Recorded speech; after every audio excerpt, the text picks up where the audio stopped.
I'd come over from Northern Ireland at 16 with the hope of being a professional player, and was for a season or so. But once I realised I wasn't going to get to the levels, and partly due to injury and partly of looking at a career going forward, I decided that I would look into coaching. And of course, you need inspiration. And at that time, there was a coach, Kevin Dillon, his name was. Kevin used to play for Newcastle, was a fantastic player. He had moved into coaching, and he was really the one that came to me and said, look, listen, I think you'd be really good as a coach. You're good technically, you communicate with players. And that probably sowed the seed for me as a young player. And from that moment, I enrolled on a course and found, after that very first evening studying my UEFA B licence, first class, that it was something that really I took to straight away and loved the thought of it. So being the player was always what you wanted to be, but I found that when that wasn't going to take place, the second best thing was coaching, and could you help and improve players? And from that moment, that's been my passion, really.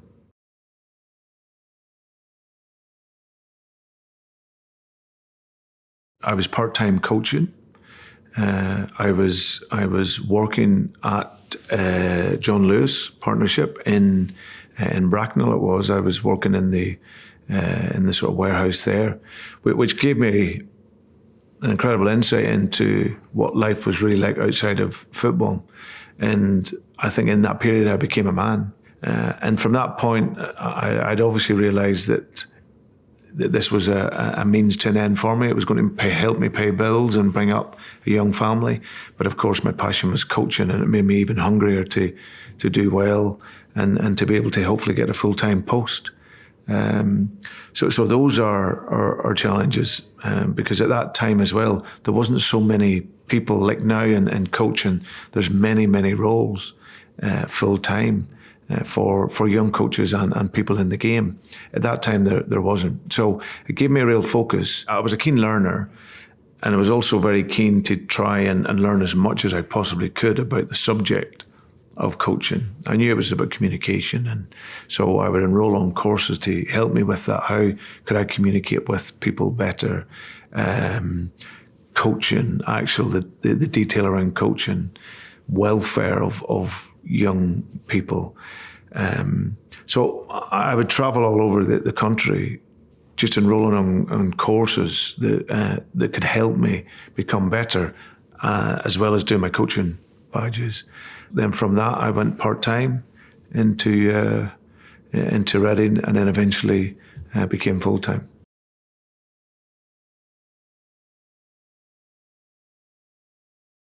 I was always a lover of the European game, and I was always a lover of the teams that like to attack the game. And I talk about attacking the game both in the sense of when you have the ball, but also when you haven't got the ball. So a team that wants to defend and press and work.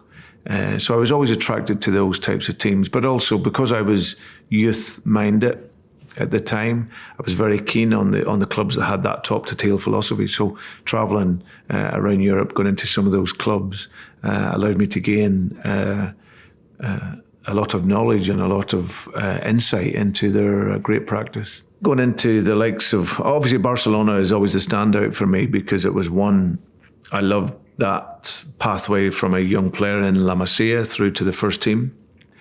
I was an advocate of Johan Cruyff, so I loved what he brought to Barcelona, and then how his image and style was retained, and the belief that they had in that. But I also admired clubs like Sevilla, Valencia, clubs that really have an inherent belief in young players. Then, of course, you travel into Holland and you have the Ajax model, which again was pretty much similar to, in terms of football philosophy, to Barcelona. Those journeys really broadened my horizons and gave us a real good knowledge.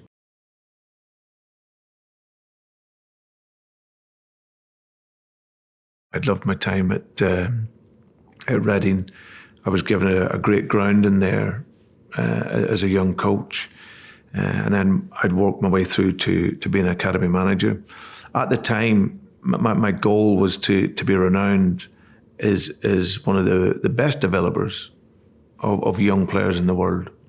And I felt that the next stage for me, in order to try and get to that point or near it, was to then go to a club that would give me the chance to work with top young players, top senior players, and top class staff. And I had a conversation with Neil Bath, who's been the academy manager there for a long time now. Him and I met. He then introduced me to José. And then really from that moment, we struck up a really strong relationship. And we started out on the journey of putting together and bringing in top-class young players and creating an environment where you can develop players from a philosophy perspective, but also as a person. And Neil's done an incredible job there, working with the structure and the infrastructure they're putting that in place. And Chelsea, and it's great to see the young players there coming through. But that's where it started with Neil, and like I say, it was a fantastic time for me.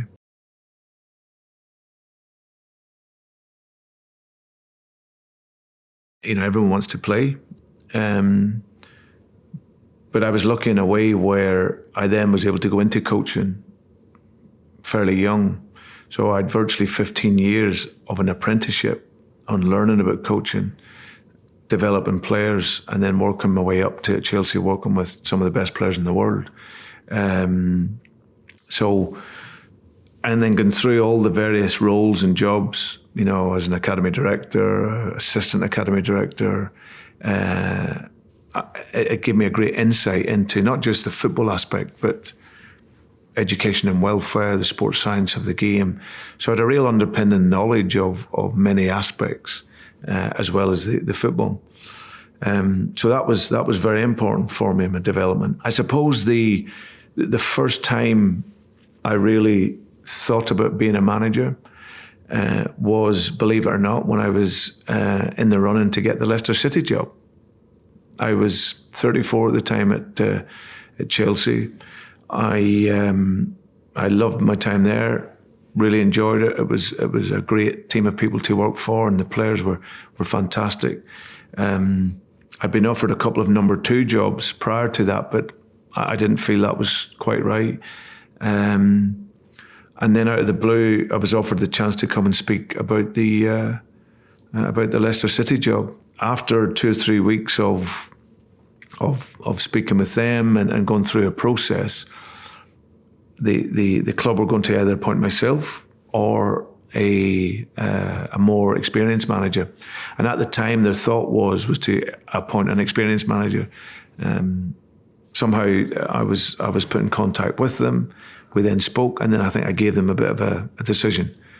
But at that moment, and having gone through a process of maybe thinking I was going to be the manager, indirectly it told me that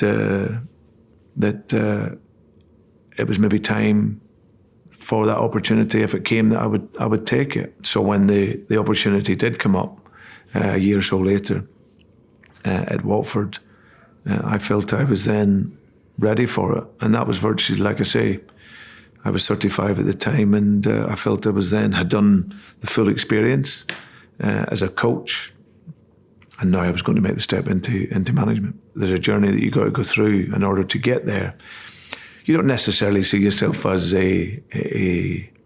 someone to follow, but certainly my journey would hopefully give coaches of a similar background who are 20 years younger than me, that possibility that you can achieve it. You know, there's many barriers that will be thrown your way, but resilience is something that you need a lot of in this game. And with resilience and with ambition and with a hunger to succeed, then you can have the opportunities. And you don't necessarily need 500 league games to have played or to be a coach.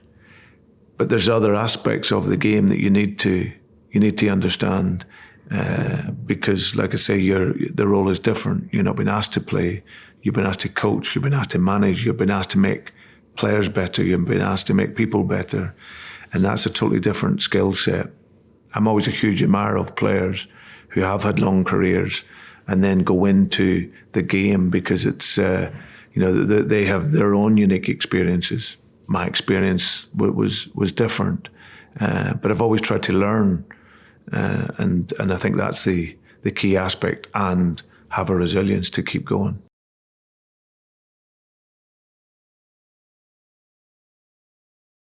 I remember the first time I lost my job at Reading, and I was out of the game, and once I'd had a short break, when I came back, I had a genuine feeling that I was on the outside looking in.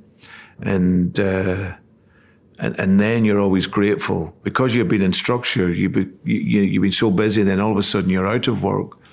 You miss that.